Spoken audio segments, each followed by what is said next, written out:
This story begins inside a game world called Pandemic World Online. And in this world, our guy Tauya stands at the top as the strongest player, a berserker who can wipe out armies with a single strike while carrying his teammates. But on one particular day, the team decides to go monster hunting in a cave, and with everyone in agreement, Tauya chooses to sort through his loot first. As always, he avoids storing anything in his berserker account, so he logs out and switches to his other account, the one he only uses for storing all his berserker loots. When he is done, he decides to switch back to his berserker, but just then something unexpected happens.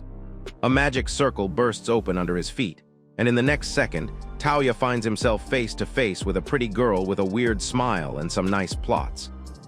Confused, Tauya looks around and realizes he's surrounded by a bunch of nobles celebrating the success of the summoning. When he asks where the heck he is, the pretty chick calls him a hero and hugs him tightly, pressing his face right between her snow globes. Then she introduces herself as Sharon, the first princess of the Generate Kingdom. She explains that her country is currently at war, and because of that many lives have been lost. Things have gotten so bad that they were forced to use the kingdom's powerful summoning art jewel to call forth a hero who could save them from their misery. But Tauya tells them immediately that he's no hero, and he proves it by showing his stats window, revealing he's just a level 1 mage with no hero skills. The princess is stunned, and when she demands to know his title, Tauya replies that it simply labels him as a summoned person.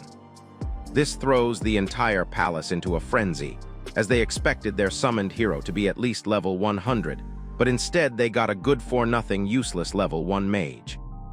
Seeing how pissed off everyone is, Tauya tells them they must have summoned the wrong person and calmly suggests they send him back to his original world. The princess agrees, promising to use the unsummoning jewel, which does the opposite of the summoning jewel, to send him back. But first, she says she needs to summon a true hero, so she'll have to perform the ritual one more time.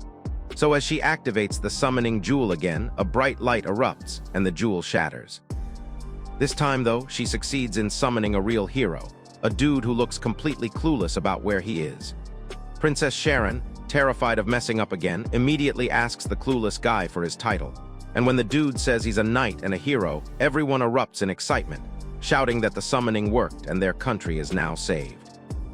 With this confirmation, Princess Sharon finally relaxes and hugs the new Rizlord, completely ignoring Tauya like public waste. As the princess walks off with the new guy, a maid approaches Tauya and calmly tells him to rest in the guest room until the unsummoning ritual the next day.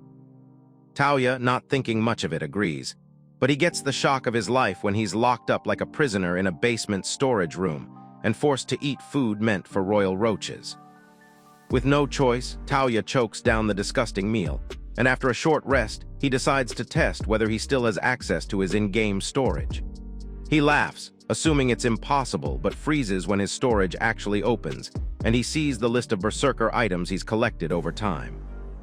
The next day, an old baldy visits Tauya in the prison and tells him the princess is busy, so he'll be the one in charge of the unsummoning ritual. Tauya is then taken outside the palace, where he sees the princess still simping over her new hero. However, he ignores the losers and focuses on the fact that he's finally going home. When the unsummoning ritual begins, Tauya immediately steps inside the magic circle. But as the hairless old geezer lifts the unsummoning jewel toward the sky, Tauya is suddenly teleported to a sun-scorched, barren desert instead of his home or the game world he knows.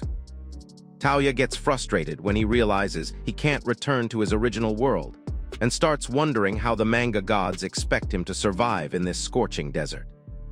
As his stomach begins to grumble, he figures that's hunger talking, so he checks his storage for food and luckily finds one pathetic piece of bread, which he finishes in a single bite like a starved wanderer. As the sun starts to set, Tauya decides he needs to head towards some kind of town or village, and that's when he remembers he used to have one useless horse in his storage that he rarely ever touched. But when he pulls the horse out, he almost has a heart attack, seeing that the horse has turned into a massive beast with dreadlocks.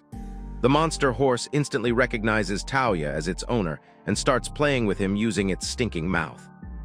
With transportation now secured, Tauya mounts the beast and starts riding, hoping to find any sign of civilization. After traveling a good distance, he spots some merchants defending their carriage from a nasty horde of goblins. So he decides to help, and as he charges into their midst, his monster horse absolutely obliterates every goblin in sight, shocking both Taoya and the struggling merchants. One of the guards escorting the carriage then thanks Taoya for saving them. Taoya tells him it's fine, and that's when Taoya quickly learns that the group is just a band of adventurers escorting some merchants. The wealthy merchants also thank Taoya for saving their lives and beg him to ride with them until they reach town. As Taoya excitedly accepts, the adventurer dude then informs Taoya that there is a guild in town where he can make a subordination contract with his beast horse. When Taoya asks what that even means, the guy explains it's a magic-based master-slave contract between a person and a beast. But after noticing how attached the monster horse is to Taoya already, the adventurer admits the reaction is unusual, even for high-ranking tamers. The next day, they arrive at the city of Fendi, where the merchants and adventurers part ways with Taoya, leaving him to find the adventurer guild on his own. When Taoya finally locates the guild, Kokyu tries to follow him inside like a dog that refuses to wait outside the supermarket. But Taoya immediately shoves his big face back out the door and begs him to behave. The horse stares at him like a betrayed toddler, but eventually waits. But just as Taoya is about to step inside, he gets weirdly emotional, wondering if his horse can handle being left alone. However, he shakes it off and enters the crowded guild. Inside, Taoya heads straight to the cheerful receptionist and tells her he wants to register as an adventurer and also make a subordination contract with his horse. At first, the receptionist, Milia, thinks he's being dumb and tells him horses don't need subordination contracts. But when Taoya clarifies that his horse is a battle horse, she immediately eats her word and tells him he needs to register properly. She gives him a form, and after he fills it out, she instructs him to drop a pinch of his blood onto a magical crystal to finalize the registration. Taoya does so, and she hands him his guild card, explaining that it serves as proof of identification and warns him not to lose it. She also tells him he can take requests up to one level above his current Rankef for the subordination contract. Milia gives Taoya a bangle he must wear and a necklace for his beast. But suddenly, a man gets blasted into the guild, and a voice screams that a horse is on a rampage. Taoya instantly knows they're talking about his horse, so he runs out of the guild and attempts to stop his beast from rampaging. But the townspeople are already pissed off at the mess his horse made and are grumbling loudly about it. To get his monster horse under control, Taoya threatens not to bring it on his journey, and surprisingly, his threat works, and the beast eventually calms down. But one truthful guy in the crowd finally speaks up, explaining that the real reason the horse was acting like a stoner was simply because an adventurer tried to tie it up and steal it. Later that day, Taoya decides to form a contract with his beast by attaching the subordination necklace to it. After the contract is complete, he decides to give his beast a name. Since its body is black like obsidian, Taoya names the horse Kokyu, and the horse cheerfully accepts Kokyu as its name by playing with Taoya. That night, Taoya stays at a temporary inn run by a beast man and his daughter, who are famous for making the best orc stew in the land. The next morning, after the beast man's daughter cheerfully wakes him up, Taoya goes to check on Kokyu. Seeing that his horse is doing just fine, Taoya gets serious and decides to spend the day gathering more information about this strange world. Since he discovered he can use his game money stored inside his inventory, Taoya figures the first thing he should understand is the financial system of this world. And since he can't exactly listen to some YouTube finance podcast here, he heads to the streets to learn the real value of money. After exploring the marketplace for hours, he finally learns that his in-game currency translates perfectly into this world, and he's basically loaded, like Elon Musk loaded. So he stops stressing about finances immediately. Next on his list is getting some solid weapons. Taoya enters a weapon shop intending to buy high-ranked gear rather than the basic stuff he already owns. But after purchasing a simple sword, the goofy-looking blacksmith suggests he also get some magic tools since he's a mage. Taoya never really used magic back in the game, but he figures he might as well give it a shot here. So the shop owner directs him to a magic store that looks like a haunted house straight out of a horror movie. When Taoya nervously steps inside, the first thing he sees is a tiny elf sitting there with her eyes closed. looking like she's plotting someone's death. When she notices him, she opens her eyes and excitedly asks if he's looking to buy something. But Talia just stands there staring, trying to figure out if this little girl is actually the shop owner. But as if she can read his mind, the elf girl snaps at him for disrespecting her, and then proudly claims she's older than any human alive.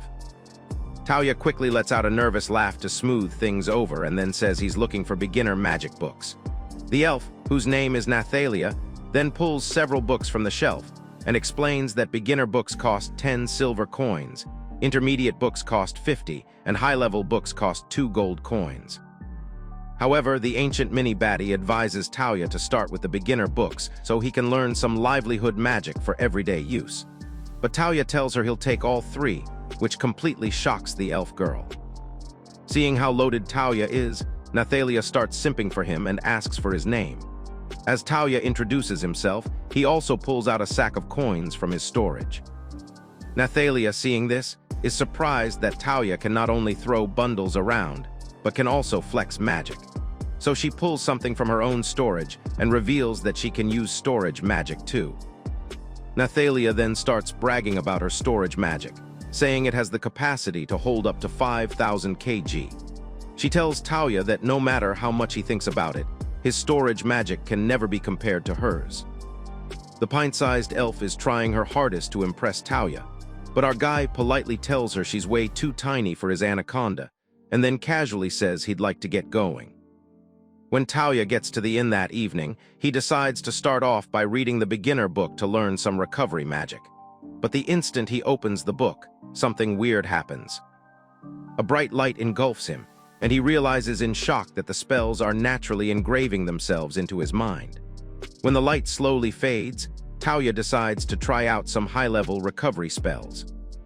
But as soon as Talia activates it, the entire inn is flooded with a bright aura, and the beast man cooking in the kitchen is stunned to realize all the pain in his body has suddenly vanished. By the next morning, Talia shares a bowl of tasty orc soup with the beast man and his daughter, which he really enjoys. After breakfast, Talia relaxes on the bed in his room and starts thinking. He wonders if he can ever return to his original world, or if he's now destined to live in this strange place forever. While lost in thought, Talia questions whether the Generate Kingdom might actually be part of the game, and if he's still somehow trapped inside it. Everything feels confusing, and Talia can't really figure out for a fact if this world is the same as the game, or if it's just another world entirely. But one thing he knows for certain is that he can still use his storage. So he pulls out a powerful magic ring, a beginner support item from the game that multiplies a player's experience points by 100. After putting it on, Talia heads into the forest, determined to get stronger. When he gets to the entrance of the forest, he asks Kokyu to wait behind while he heads deeper inside.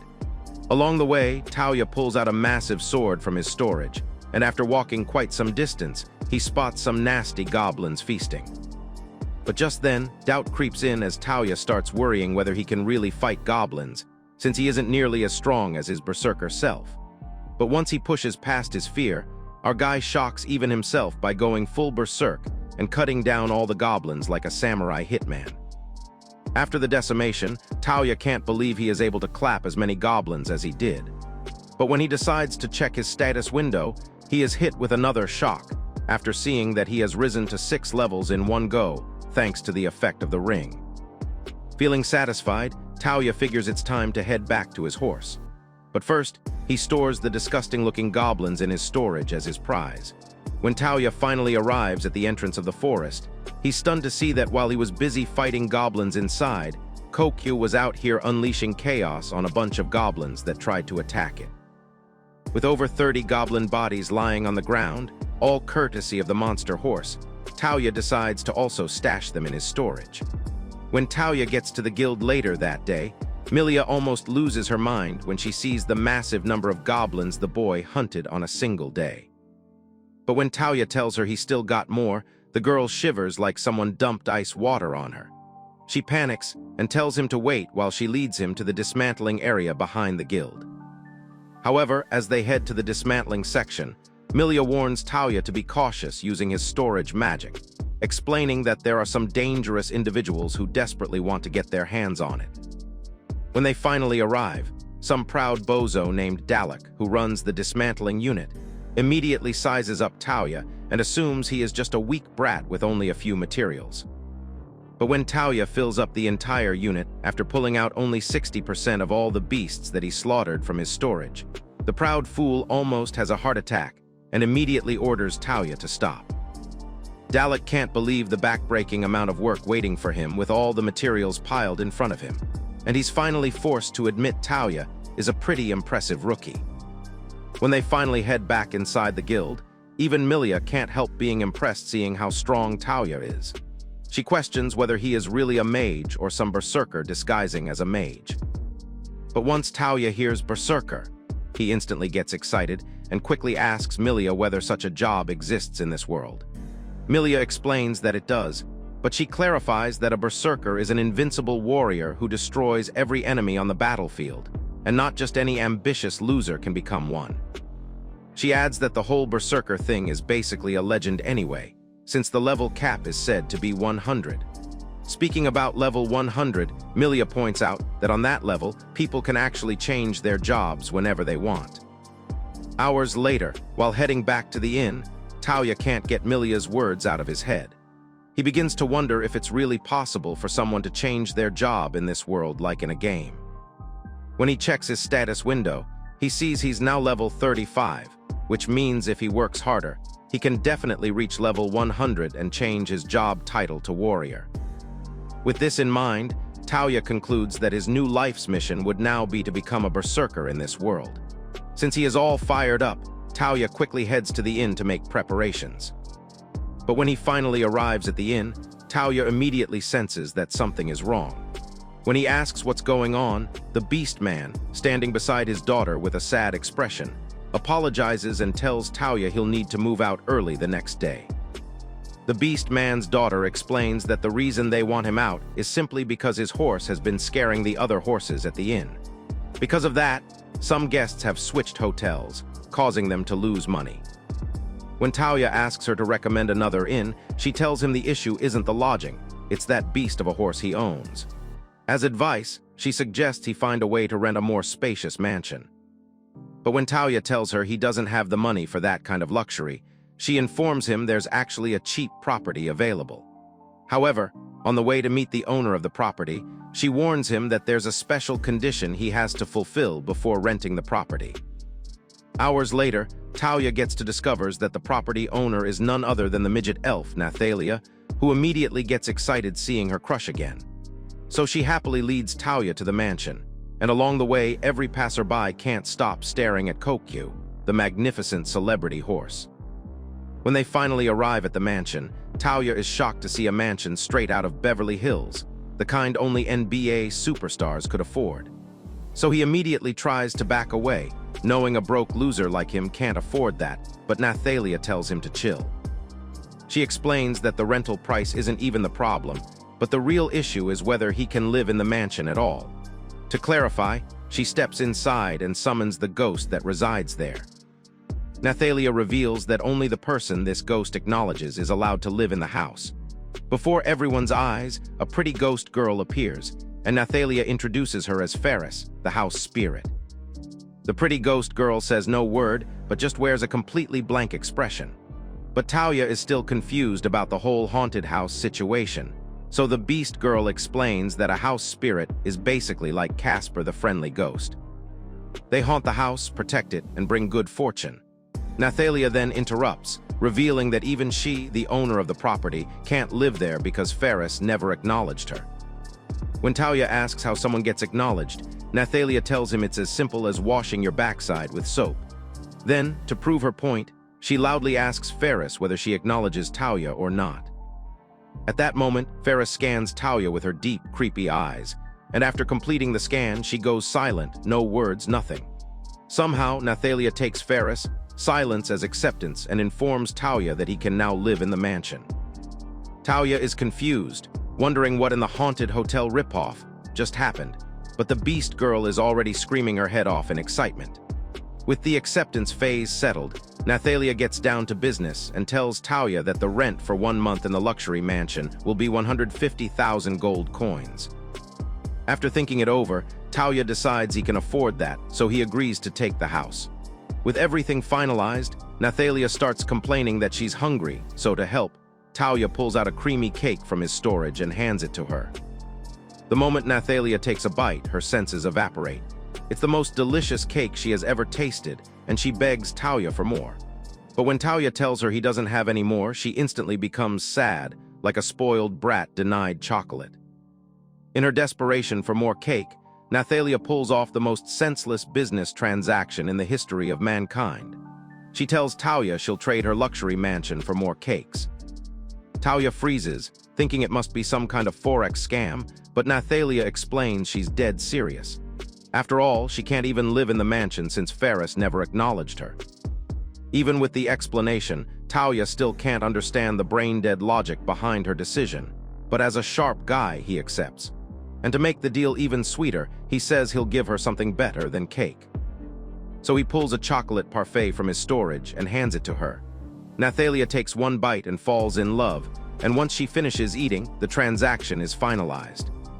Talia becomes the new owner of the mansion, while Nathalia becomes the dumbest elf to ever live.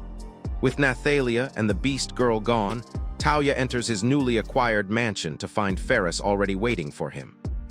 So he approaches her carefully and asks for her guidance as he takes on his new home.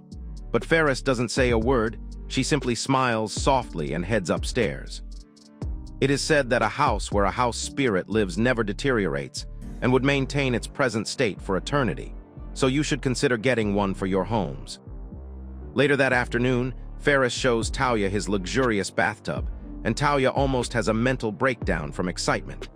So he strips off his clothes and immediately dives into the tub, enjoying the cozy warmth. But when he notices Ferris standing there, staring straight at his mini sausage, Talia gets embarrassed and asks her to leave. So Ferris quietly dissipates into thin air, while Talia blushes hard, completely thrown off by the idea that a house spirit might be interested in tasting his little sausage. After bathing, Talia heads to the master room and discovers Ferris has already laid out a fresh set of clothes for him. He's taken aback by her generosity and promises to thank her the next day. Once he puts on the clothes, he relaxes on a chair and starts wondering why Ferris even acknowledged him in the first place. But while thinking, Talia falls asleep, so Ferris suddenly appears in his room to gently cover him with a blanket. As he sleeps peacefully, Ferris stays by his side like a caring wife, quietly staring at his face. The next morning, Talia prepares to leave the house to take care of some guild requests.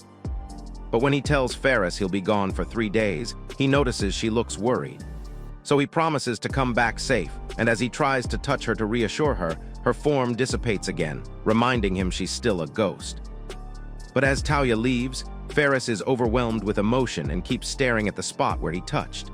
Several hours later, at the Western Forest Central, Talia goes about his mission, taking down 3 giant orcs for a reward of 100,000 gold coins. After clapping the beasts, Talia gets greedy and decides to earn a little more, which means he'll have to stay out longer, breaking the promise he made to his ghostly wife, Ferris, to be back in 3 days' time. Meanwhile, back at the mansion, Ferris is worried and patiently waiting for her master to return. But Talia is still in the forest taking care of the orcs and storing their corpses in his storage. While fighting, he discovers something amazing. His weapon, which gets dull from monster blood, becomes clean and sharp again whenever he puts it in his storage and takes it back out. After spending days hunting and dumping orc materials into his storage, the time finally comes to check his progress. So as he opens his status window, he's stunned to see that he has reached level 100, thanks to his cheat ring that gives him 100 times the normal experience. This is a major step on his path to becoming a berserker. So he quickly chooses to change his job title from his status window to warrior. But Talia is crushed when he finds out he can only change his job to either magician or high priest. The disappointment hits hard, since he never expected to get stuck with more magic-related jobs. But Kokyu comforts him by licking his head with its stinking tongue, which somehow gives Talia enough confidence to keep pushing forward. He reasons that as long as he has a sword, it doesn't matter what job he ends up with. Feeling a bit more hopeful, he heads back home, and as he enters the house, he immediately apologizes to Ferris for returning late. But then he gets the shock of his life when Ferris actually speaks for the first time, telling him how worried she had been. Talia panics at first seeing that she can actually talk, but then explains that he was late because he was too focused on leveling.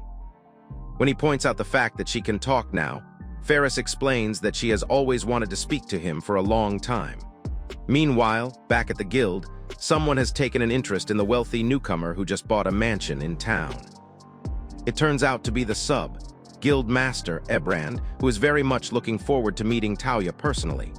Later that day, Talia arrives at the guild and is stunned when Milia tells him his rank has already shot up to C. When he wonders how that's even possible, a man coming down the stairs answers for her. It's Ebrand, who introduces himself formally and says it's a pleasure to meet Talia. Ebrand then approaches Talia and asks for a little bit of his time. He takes Talia to the dismantling area, and as soon as Dalek and the staff sees Talia, they get PTSD and immediately start shouting that they don't want the short idiot coming there again. Turns out Talia has been driving them crazy and traumatizing them with the mountain of goblin bodies he keeps delivering non-stop. But Ebrand pays no attention to the lazy bums and finally explains why he brought Talia there. Ebrand says he wants Talia to fulfill a request for him, which is to escort some merchants. But Talia immediately refuses, and even when Ebrand begs him to reconsider, he still says no. The reason Talia rejects the request is because it sounds troublesome, and he doesn't want to make Ferris worry again by disappearing for days. But Talia doesn't let Ebrand know this. Instead, he lies that he is investigating something important, so he can't take any long-term missions. Ebrand doesn't push the issue, but as they step outside, he brings up how shockingly fast Talia has leveled up. Ebrand reveals that even the highest-ranking adventurer in town, an A rank, needed 20 years just to reach level 42. Hearing this, Talia is surprised because he didn't think leveling up would take so long in this world.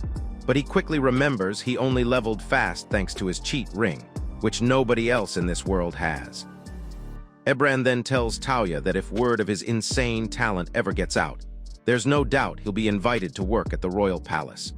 But hearing anything about the royal family immediately brings back the painful and traumatizing experience Talia had to pass through at the hands of the princess. This makes Talia begin to tremble in fear, and Ebrand, noticing the panic on his face, says he can tell Talia has zero interest in ever working for the government. So Ebrand quickly changes the topic and starts talking about the important investigation Talia claims he's working on. He offers to help in this so-called investigation, and then leads Talia into a tiny room stuffed with junk, which he proudly calls the Guild Material Room. Ebrand explains that in this room, he can get all the information about the history of the country and surrounding countries. When Talia asks if it's okay to check the materials, Ebrand tells him that he would have to pay a reasonable fee if he wants to. But then, Ebrand adds that he is willing to make an exception and allow him to use the materials for free if he only accepts his escort request. Talia hesitates for a moment and then accepts Ebrand's request after realizing how badly he needs information. Ebrand is delighted to hear this, so as he leaves, he tells Talia to get ready to leave for the escort mission in 10 days. Once Ebrand leaves, Milia, who has been standing there the whole time, finally admits that using the materials isn't expensive at all and only costs 1 copper coin. Hearing how cheap the usage fee actually is, Talia is shocked realizing he has just been played and scammed like a fool by Ebrand. Later that day, Talia arrives at his mansion and finds the obnoxious little elf, Nathalia, waiting for him at the gate. When he asks what she wants, the greedy glutton confesses she still can't get the sweetness of that junk food he gave her out of her mind. But when Talia refuses, saying he doesn't have any more to give to her, Nathalia desperately begs, saying she has another sweet offer for him. Talia reluctantly says fine, he'll listen to her offer, and then together they enter inside the house, where Ferris welcomes her master home. Nathalia is instantly taken aback that the house spirit can talk, and Talia is even more shocked that she never knew Ferris could speak.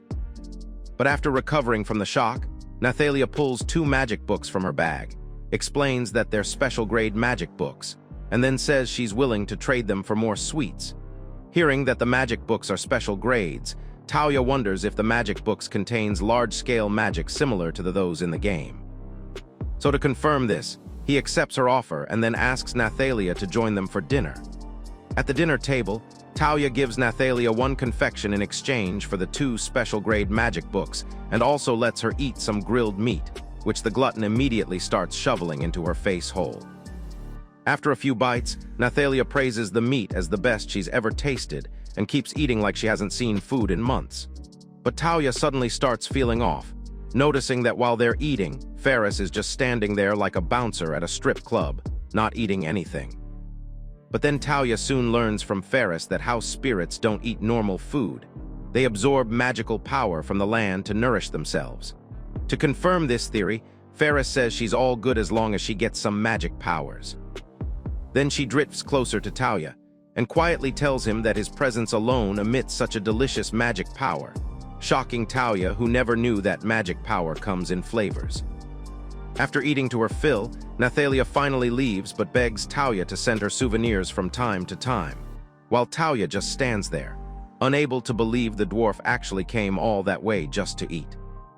But then he picks up the special grade magic books, and as he flips through one of the book, the first lesson he learns is space transfer, which he figures must be the magic the kingdom nobles had used to teleport him to this world in the first place. After reading the magic books for hours, Tauia is surprised that the book contains so much magic knowledge and is very easy to understand. He starts wondering who the genius author could be, but when he checks the name, he's shocked to see it's none other than Nathalia. He's frustrated but still blown away by how impressive the book is, and he starts to wonder if, aside from being a walking, breathing stomach, Nathalia might actually be someone amazing. Before embarking on the escort mission, Tauia makes sure he goes to the material room to gather as much information about this world as he possibly can. There, he opens one of the hand-drawn maps and is stunned speechless by what he discovers. He finds out that all the names of the kingdoms that used to be in the game also shockingly exist in this world. But while checking for more details in the map, some girl with an impressive chest physics suddenly comes over, asking if he is also a member of the escort party, and also starts shamelessly show her pointy melons to his face. Tauia freaks out like a virgin, so the girl apologizes for startling him. She introduces herself as Lumina, leader of the escort mission, and then leaves after saying she'll be expecting a lot from a newbie like him. After recovering from the busty assault, Tauia starts wondering if he can use the map to return to the kingdom he was in back in the game, and if reaching it might finally send him home. On the day of his departure for the escort mission, Ferris is so worried that she leaves the 4 walls of the mansion for the first time just to see him off at the horse. Seeing how concerned she is, Tauia assures her that he'll be back in 8 days and begs her to watch over the house. Ferris is almost in tears, but she begs him to finish his mission quickly and come back home to her. When Tauia arrives at the takeoff location, Lumina is already there briefing the adventurers. She explains that their job is to make sure the merchants and their goods arrive safely at the destination. She also warns everyone that there are reports of high-ranking monsters appearing on the highway. The party consists of a dumb-looking warrior named Dai, a blonde thief named Milka, an archer named Kite, and a magician named Akina who looks like she hasn't slept since Obama left office. Meanwhile, the chubby merchant meets Tauia and thanks him for helping out with the escort. Then the man starts praising Tauia for reaching C rank at such a young age, and then says he must be an excellent adventurer. But hearing Tauia get all this praise immediately makes the crackhead warrior, Dai, jealous and bitter. So once the journey begins, Dai rushes up to Tauia and starts running his mouth like a fool, calling Tauia a weakling who must have reached C rank by leeching off a strong party. He tells Tauia not to think he's some big shot, since he is sure Tauia can't do much fighting anyways.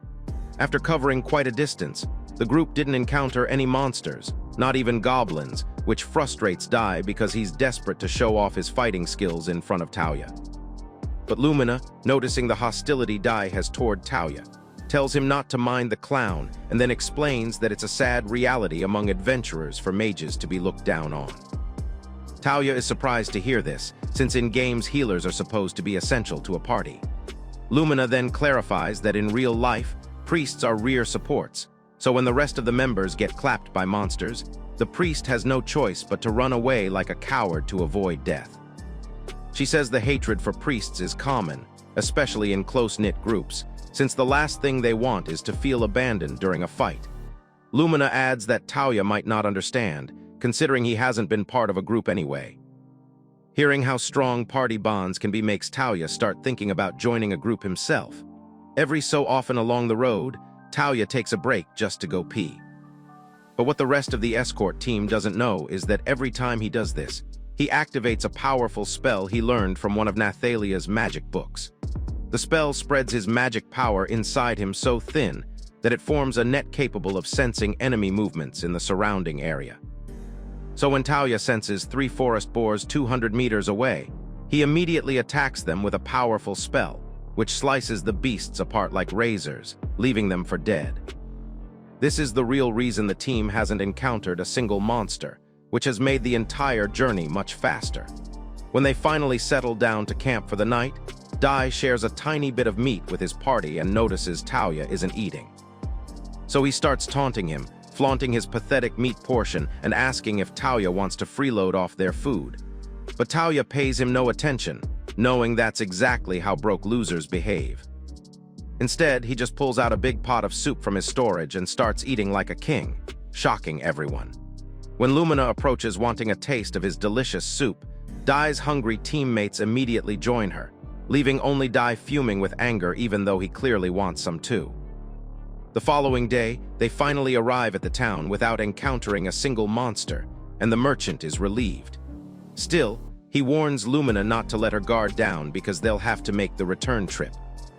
To celebrate the safe arrival, the escort team drinks to their fill at a local bar, and Lumina declares the next day an off day, meaning they can drink until they collapse. She brings a cup of beer for Tauya when she notices he isn't drinking, and he gladly accepts. But before taking a sip, Tauya uses magic to chill the beer, making it icy cold just how he likes it.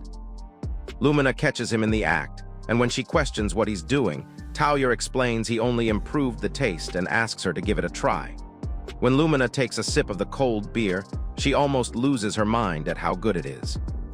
So she instantly invites the whole team to try it and even offers some to Dai, the bitter idiot. Dai pretends to refuse, but Lumina insists.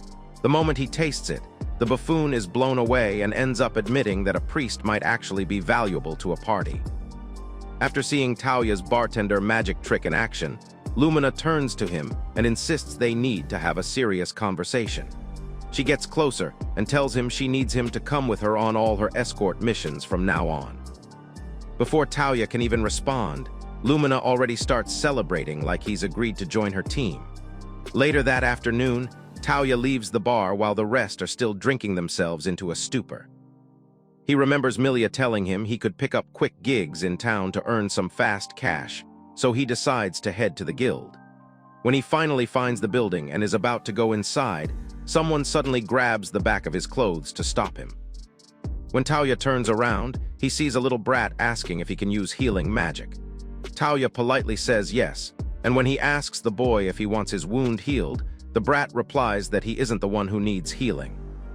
The boy holds out 3 copper coins, admitting it's all his savings, and explains that the person who truly needs help is his big sister, Saya. He adds that everyone he asked turned him down, saying his money wasn't enough. Just then, 3 scary-looking lowlivs walk up to them and start picking on the boy. They call him a stray brat and remind him that no adventurer in their right mind would accept his request for such peanut money. But when one of the thugs tries to drag the boy away, Tauya grabs the guy's hand, tells him he doesn't remember asking for his opinion, and twists his wrist hard enough to make it hurt. This enrages the rest of the goons, and they unsheathe their blades to attack. But before they can do anything, the guild's secretary storms out and reminds everyone that fighting in front of the guild is prohibited. So the thugs reluctantly put their weapons away, but before leaving they vow to get revenge on Tauya. With the troublemakers gone, the little boy thanks Tauya for helping him and introduces himself as Leal. Tauya then agrees to heal his sister, but first he collects all the money the boy has as payment for his service. So the boy takes Tauya to the trenches where he lives, and when they reach his house, Tauya is shocked to see a bunch of other brats getting excited that the little guy actually brought back a healer. When Tauya asks if there are any adults around, he's told the only adult looking after them is Saya, who's extremely sick right now. He also learns that Saya got sick because she's been working herself into the grave trying to provide for all the brats. When Taoya finally sees Saya lying on the bed, he's stunned to see she's around his age, yet she's responsible for taking care of all the little ones. The brats explain it's been over a week, and Saya hasn't gotten any better.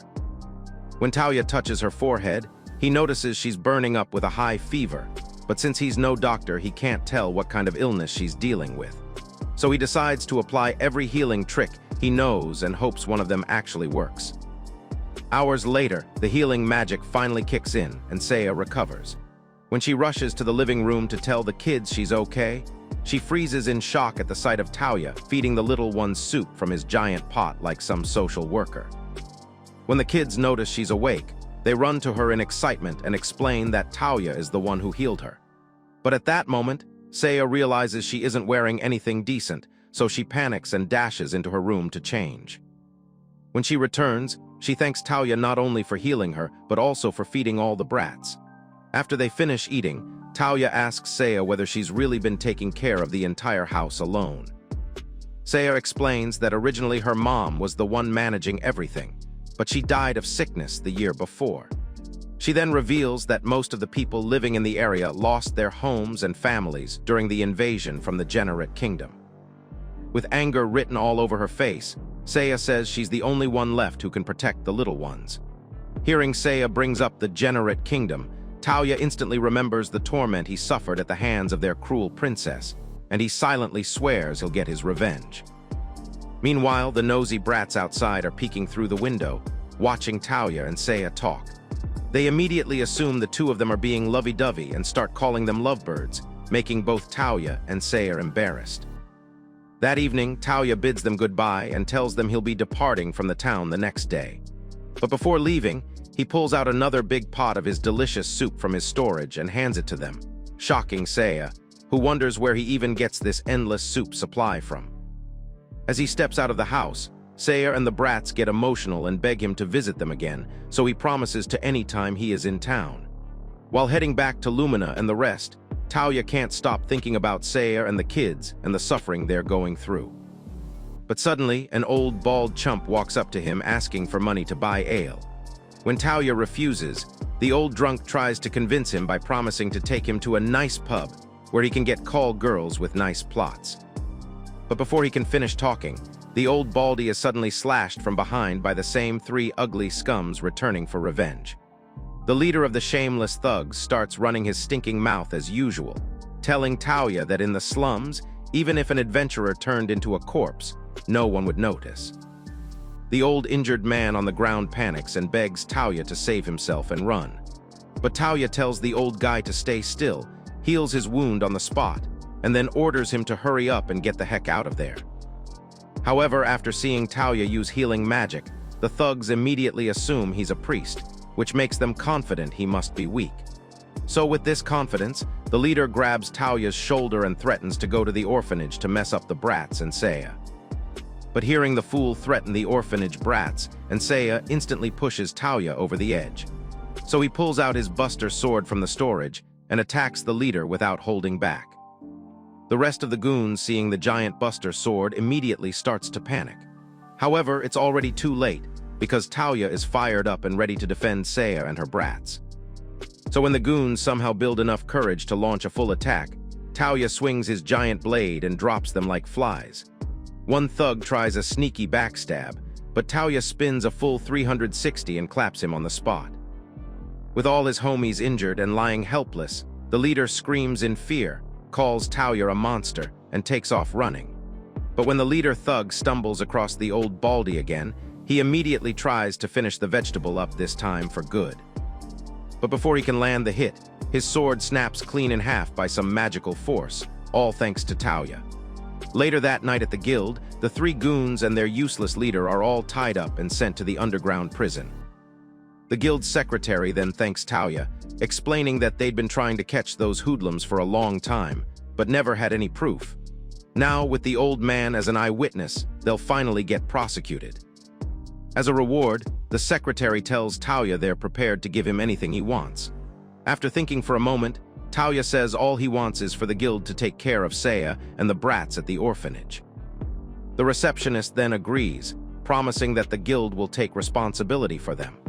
When the receptionist leaves, the old man thanks Taoya for saving him and admits he never imagined good adventurers like Taoya existed in the town.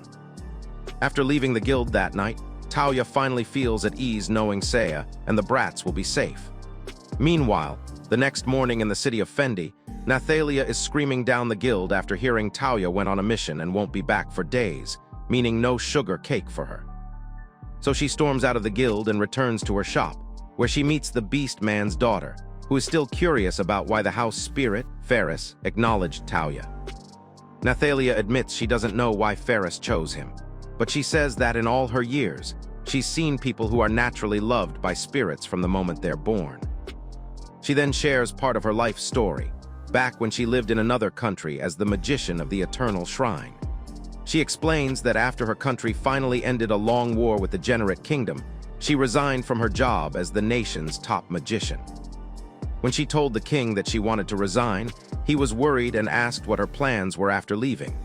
Nathalia explained she wanted to take life easy, go on a trip, and eventually settle down and open a shop. Seeing her mind was already made up, the king granted her permission, but he requested she visit his daughter, Charlotte, one last time before leaving. Charlotte had adored Nathalia since childhood, and what made her even more special was that from the day Charlotte was born, she possessed a special ability: the blessing of being loved by the spirits. So Nathalia made sure to visit her before departing. Even though Charlotte was sad to see her go, Nathalia comforted her by reminding her how deeply the spirits loved her, and that someday she would grow up to use spirit magic herself. Back in the present, Nathalia says there are still a lot of things she can't explain about the world, one of which is why Ferris chose to acknowledge Taoya. Meanwhile, Taoya and the rest of the escort team get ready for the return trip. Before they leave, Lumina starts admiring Kukyo, Taoya's beast horse, which makes Taoya blush like a fool. Of course, this immediately makes Dai and his monkey brain jealous again, who immediately accuses Taoya of trying to stand out even though he's just a priest. But when he remembers the cold, chilled beer he enjoyed at the bar thanks to Taoya, he eventually calms down. But just as they travel a little farther, Kukyo nudges Taoya forward with its snort to remind him to check the surroundings. But as Taoya activates his search spell, he is shocked to discover that there are a bunch of monsters which cannot be defeated using his long-range magic. So he immediately alerts Lumina that there are a group of monsters approaching from the front. But before Lumina can even respond, she hears the rumbling growls of 100 orcs closing in. Lumina quickly orders the merchant to hide inside the carriage. But before anyone can make a move, the group is surrounded by fat, disgusting orcs with bellies like yours. Panic sets in when they realize they can't even count how many orcs there are. But as Lumina pulls herself together and tries to act confident as the leader, she instructs Taoya to support the team from the rear. But then everyone notices something strange. The orcs aren't attacking. They're just standing there, not making a single move. Dai guesses they might be scared of Taoya's battle horse, but Lumina shows him the real reason. The orcs are patiently waiting for an order from the general, a higher species. Orc generals may be unskilled, but they're intelligent, and the difference in fighting power is massive. Realizing they might not make it out alive, Akina and Milka already lose hope and start tearing up. Dai, seeing his teammates cry like pathetic loser, feels completely helpless. So he approaches Taoya and asks him for a favor. He begs Taoya to escape with the girls if things go south.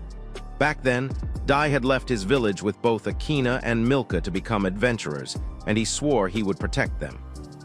But now, facing this nightmare situation, Dai is ready to fulfill that promise by sacrificing his life for the girls.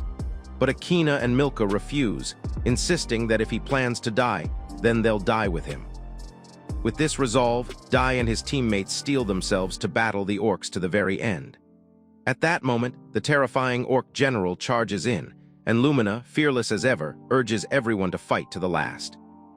But to everyone's shock, Taoya and his beast horse leap into action. Kukyo tears off the general's hand, and Taoya finishes it by taking its head clean off. Lumina can't believe her eyes as it feels like she's dreaming, watching Taoya in action. After defeating the orc general, Taoya rushes into the swarm of lower-level orcs, blasting several with powerful fire bullets before wiping out the rest of the horde with his massive sword. Dai and his crew can only stand there in disbelief, stunned by the Hollywood action movie unfolding in front of them.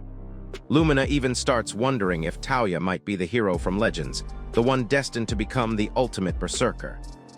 After several minutes of standing frozen with their mouths hanging open, Lumina finally snaps out of it and screams for everyone to follow Taoya. With the massive horde of orcs obliterated, Dai can't believe he and his crew made it out without a scratch. Lumina approaches Taoya and thanks both him and his beast horse for saving their lives. When she mentions how impressive his magic and swordsmanship are, Taoya blushes nervously and says it has always been him and Kukyu against the world, so the fighting style just came naturally. While they're talking, Dai cautiously steps forward. With a face full of shame and regret, he thanks Taoya for saving him and his comrades. But Taoya, flustered, tells him it's fine and reminds him that everyone actually fought. With orc corpses scattered all over the ground, the team starts discussing how they'll trade the bodies for money at the guild. Kite, the archer, immediately suggests cutting off their noses as proof of subjugation, but Taoya cuts him off and tells them not to worry. He explains that he can store all the orc bodies in his storage, and when he does, the rest of the adventurers almost lose their freaky minds. Days later, the team finally returns to the town of Fendi. But as they step into the guild to give their report, Milia is already waiting, holding a new guild card to congratulate Taoya on his B-rank promotion.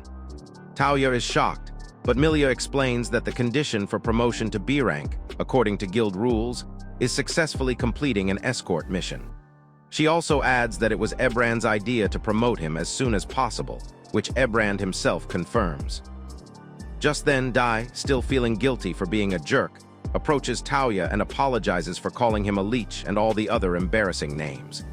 Akina starts teasing him, but Taoya says it's fine, and to seal their newfound friendship, Lumina pulls both of them into a very melon-heavy embrace. Milia then suggests they throw a party with some famous orc stew to celebrate the successful mission, and another voice suggests adding Taoya's chilled ale. The mission has somehow brought all of them closer, and Taoya starts to feel that forming a party with Lumina, Dai, and the others might not be a bad idea. When Taoya finally returns to his mansion later that evening, he immediately apologizes to Ferris for being late.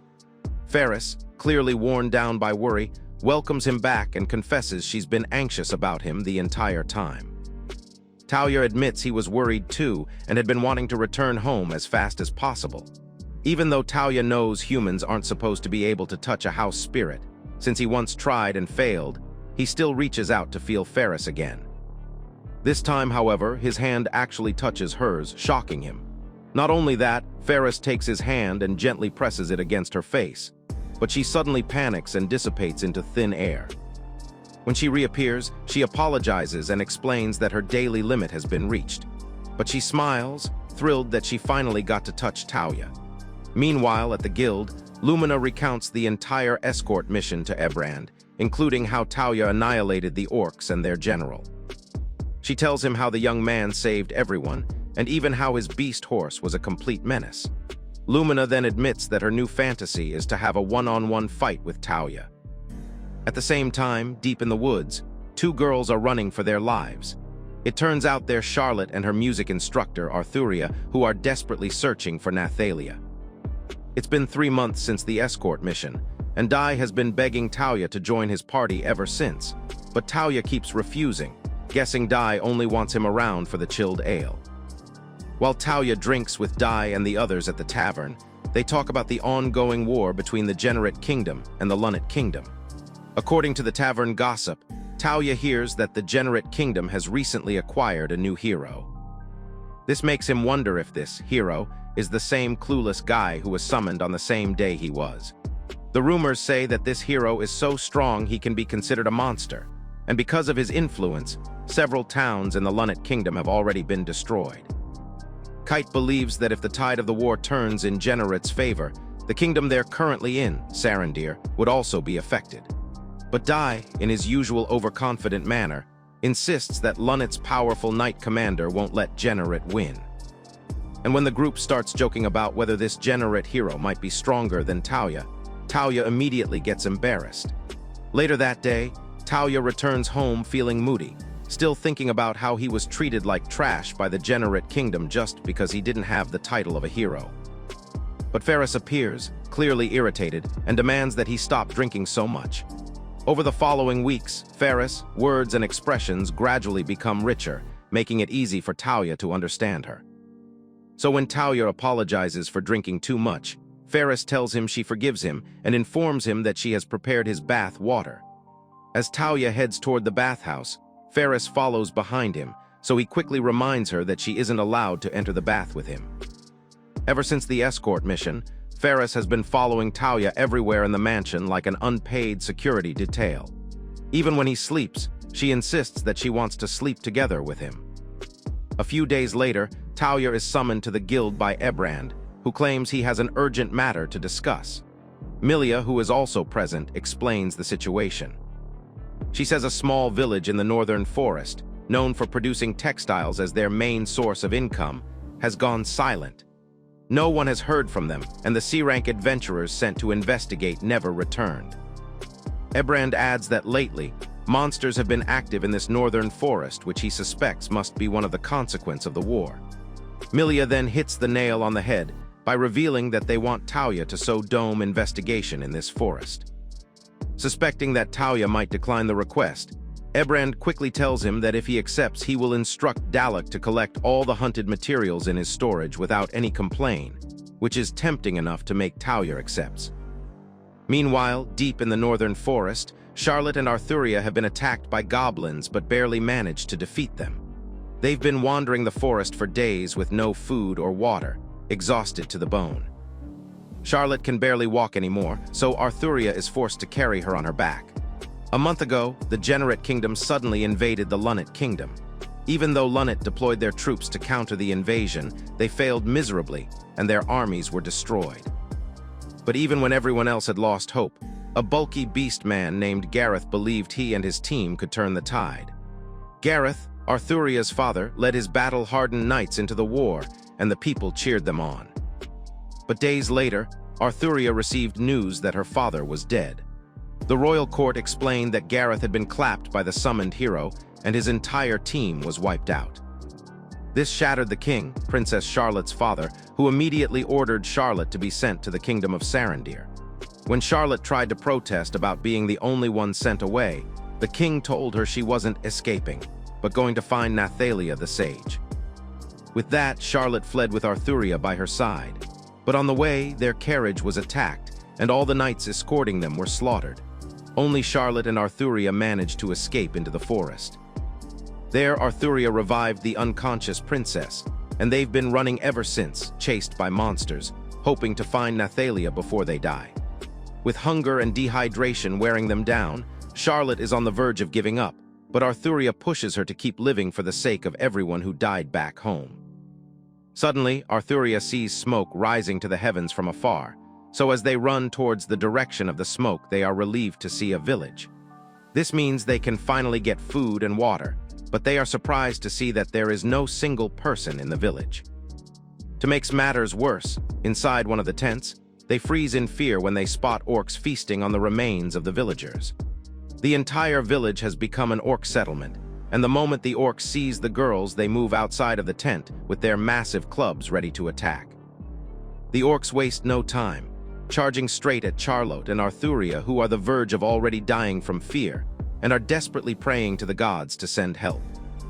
The gods answers their prayers because at that moment, Talia arrives just in time to slash down the attacking orcs and save them. Talia sends most of the orcs flying, and the ones who didn't fly, he cuts them down right where they stand. Charlotte and Arthuria are both shaken and amazed by what they are witnessing, but after Tura discovers the corpses of the party members that were initially sent to investigate, he warns the girls to stay behind him for cover. He summons wind magic in his left hand, then fire magic in his right hand, and then, like the crazy overpowered mage that he is, Talia combines both together. The result is a tornado-level firestorm that raises the rest of the orcs to nothingness, shocking the living daylight out of the girls. After annihilating the orcs, Talia turns to Charlotte and Arthuria to say something, but the girls suddenly scream, warning him of danger behind him.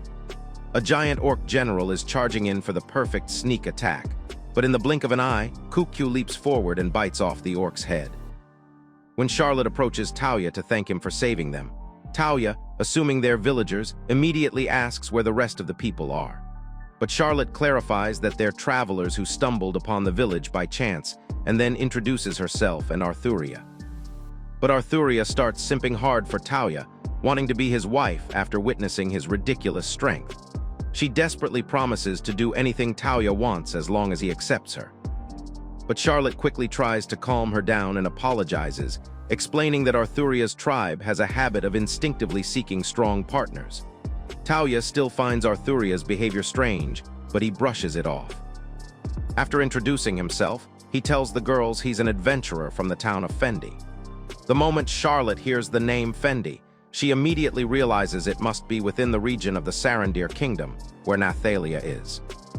So she begs Taoya to take them back to Fendi, explaining that they must meet Sage Nathalia at any cost. When Taoya asks if they know the lowly sage, Charlotte and Arthuria practically explode with excitement, realizing Taoya personally knows the person they've been searching for, and then thank the spirits for guiding them to him. Taoya agrees to take them along, but first he asks for their help to gather the guild cards of the fallen adventurers that was sent to investigate the town before, which the girls happily did. So after storing the adventurers' guild cards in his storage, Taoya asks the girls to wait while he brings out a luxurious carriage meant for royalty, leaving Charlotte and Arthuria stunned by the sudden abracadabra.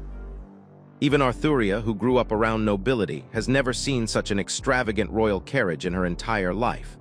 So she asks Taoya if he might be a noble, but Taoya, refusing to say much, tells her not to pry and promises he won't ask about her either. With that, the girls enter the carriage, and the journey to the town of Fendi begins. Inside, they're still fascinated by the Lamborghini-level seat covers and wheels the carriage somehow has. Even though Taoya asked them not to nose around in his private business, the girls can't help discussing whether he's a famous magician or a warrior, especially since he wields a giant sword.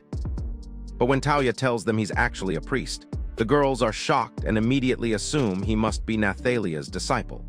Charlotte then explains that even though Nathalia is a magician, she has spent her entire life researching how to elevate herself into a sage. Because of that quest, she's gathered insane knowledge and written countless books. Hearing them talk about Nathalia being a sage makes Taoya remember what happened a few days earlier.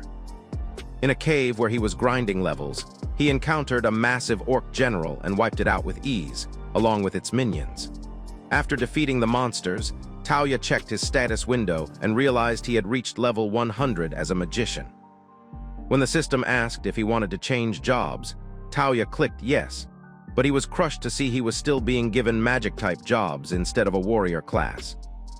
He immediately got frustrated, wondering what else he was supposed to do to become a warrior. He had read piles of books and still couldn't find a path toward becoming a berserker. At that point, Taoya slumped to the ground, feeling like giving up might be his best option. But suddenly his beast horse grabbed him by the collar and violently tossed him out of the cave like trash. Taoya was stunned, wondering why Kukyu had acted like that. But when he opened his eyes, he was greeted by an incredible view of the world, something he had never truly stopped to look at before. This makes Taoya immediately understand that his horse is trying to tell him that the world is vast, and the path to becoming a berserker is definitely out there somewhere. Taoya sees no reason to hesitate now. He's stronger than ever, and even if he has to go all the way to the Generate Kingdom to find answers, he's ready. So he switches his job to the highest level magic class available and becomes a sage. After becoming a sage, he realizes his magic range has massively increased, and he can now use all kinds of magic combinations. Back in the present, Taoya glances at the girls and notices they've fallen asleep. So he removes his cheat ring and starts thinking about what to do with it now that he's reached his highest tier and can't use it anymore. But when he suddenly notices the sky getting dark like it's about to rain, he speeds up. Meanwhile, back at the mansion, Nathalia is once again back for sweets, but this time Ferris is completely fed up with her nonsense. She immediately tells Nathalia that Taoya isn't home and bluntly advises her to stop acting like a selfish, spoiled brat and go get a life already. When Nathalia tries to beg, Ferris stands her ground, insisting that no means no. This makes Nathalia realizes just how attached Ferris has become to Talia, which genuinely surprises her. She remembers the first time she met Ferris. Back then, she was looking for a place to live in town when some scumbag realtor working for the Commerce Guild scammed her into buying the mansion without telling her the property was haunted by a house spirit. When she arrived to move in, she discovered Ferris, and Ferris refused to acknowledge her. The scammer was later fired by the Commerce Guild, and as compensation, they lowered Nathalia's shop rent instead of refunding the full amount she paid for the mansion. Back in the present, Nathalia starts teasing Ferris, asking if she's begun seeing Talia with the eyes of love. But Ferris insists that Talia is simply Talia to her, and nothing has changed. Meanwhile, back on the road, the downpour becomes so heavy that Kukyu can barely see ahead and almost stumbles. Suddenly, the girls freeze in shock when they see cloaked guys standing in front of the road, fully blocking the path. Arthuria immediately suspects the dudes must have been expecting them, while Charlotte is clueless as to who the cloaked guys are. Arthuria then exits the carriage ready for a fight, as she has already figured out that they are soldiers from the Generate Kingdom sent to assassinate them. Arthuria immediately declares that she'll take care of the knights and charges in without thinking, clashing weapons like a maniac. She then turns to Talia and tells him to escape with Charlotte, insisting she can't let the princess die. But Charlotte refuses, saying there's no way she's leaving Arthuria behind. When one of the knights charges in, swearing he won't let any of them escape, Talia finally steps in. He sends the knight's helmet flying and threatens to cut them to pieces with his massive sword if they don't back off. But Talia is shocked to his core when the knight grabs his giant sword with his bare hands and refuses, saying they will never abandon their mission. Arthuria, still fighting another knight, sees what's happening and warns Talia that these aren't ordinary knights. They're the kingdom's elite squad. To prove her right, the captain holding Talia's blade draws his own weapon and growls that even if they die, they won't retreat. Talia clashes with the captain and immediately sees the difference. These guys aren't the random thugs from town. Every swing is heavy, clean, and aimed to end lives. Talia's still trying to hold back at first, but he quickly realizes that if he keeps hesitating like this, he's the one who's gonna die. The knights keep pushing, and Talia hears one of them talk about capturing Kokyu, calling the giant horse a battle horse as if they can just claim him. Talia steps in front of Kokyu, and something changes in his eyes. He already knew deep down that people die in this world. They get cut, burned, whatever. From the moment he picked up a sword here, this moment was bound to come. So he finally commits. He grips his sword, takes a breath, and swings with everything he has. The attack sends the captain flying, and for the first time the knights look genuinely shaken, like they massively misjudged him. But Talia doesn't give them the chance to regroup. He whispers boost, and this is where everything flips. His body shoots forward at insane speed, way too fast for the knights to follow. In just a heartbeat, he cuts through their formation, knocking soldiers out left and right as the rain whips through the air.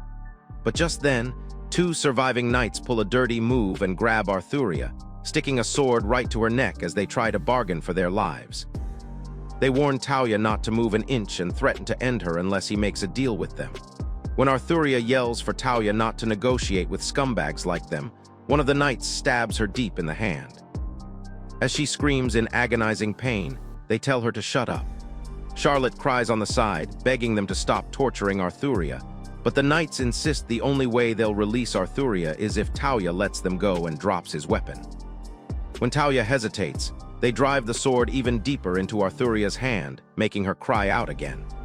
Talia finally agrees, and as he tosses his sword to the ground like he is surrendering, the dumb knight coldly thanks him for accepting the deal. But in that instant, Talia casts Wind Cutter, slicing through all of them before they can even blink. The knights are stunned, never expecting him to use attack magic. For the last night, the one who tortured her, Arthuria takes her revenge. She picks up a blade from the ground and drives it straight into his heart, ending him instantly. With the enemies obliterated, Charlotte rushes to Arthuria, panicking over her injury, but Arthuria tries to brush it off as just a scratch. Still, Charlotte tries to help her dress the wound, and while she does that, she apologizes to Talia for getting him involved in their mess. But Talia says nothing, and instead, he simply checks Arthuria's wounds before using healing magic on her. When Talia then asks if she can stand, Arthuria nods like a proud student trying to impress her teacher, and once she's on her feet, Talia sighs and asks the girls to help move the corpses of the fallen knights off the road. As they continue toward the town of Fendi some hours later, the sky finally clears and the rain stops. When they finally get close to town, Talia shares the good news with the girls, and they're thrilled that they'll finally meet Nathalia. But their excitement dips when Talia remembers that the town gates close at night, so he suggests they camp nearby and enter early in the morning. The girls agree, and they look for the perfect clearing to set up camp for the night.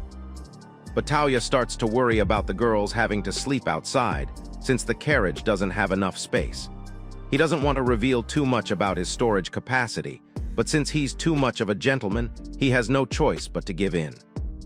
But then he makes the girls promise to keep his storage skill a secret, which they agree to right away.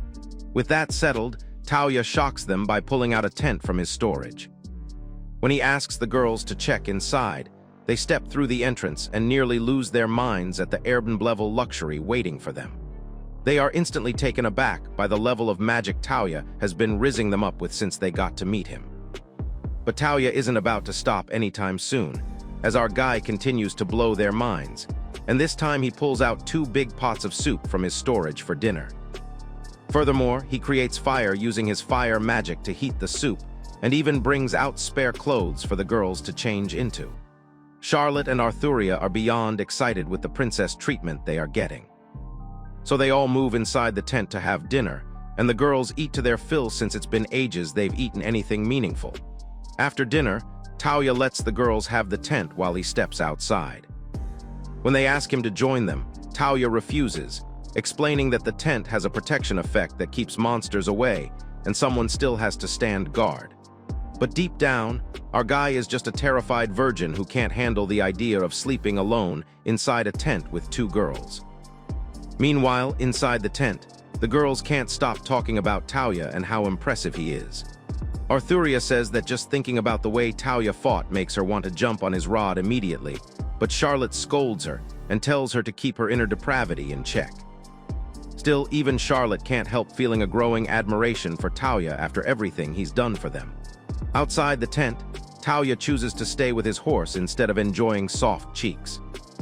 There he starts thinking about his life and this strange world, wondering if he's reached the point where going home is no longer possible. He sighs, unsure of what lies ahead, and slowly drifts off to sleep while Kukyu massages his head with its stinking tongue. Very early the next morning, they approach the gate to the town of Fendi. But the problem is the security guard at the checkpoint. Thankfully, Talia already explained to the girls that since they don't have identification cards, they'll need to put on an act to fool the guard. So the girls are prepared, and the moment the guard peeks into the carriage, they burst into tears.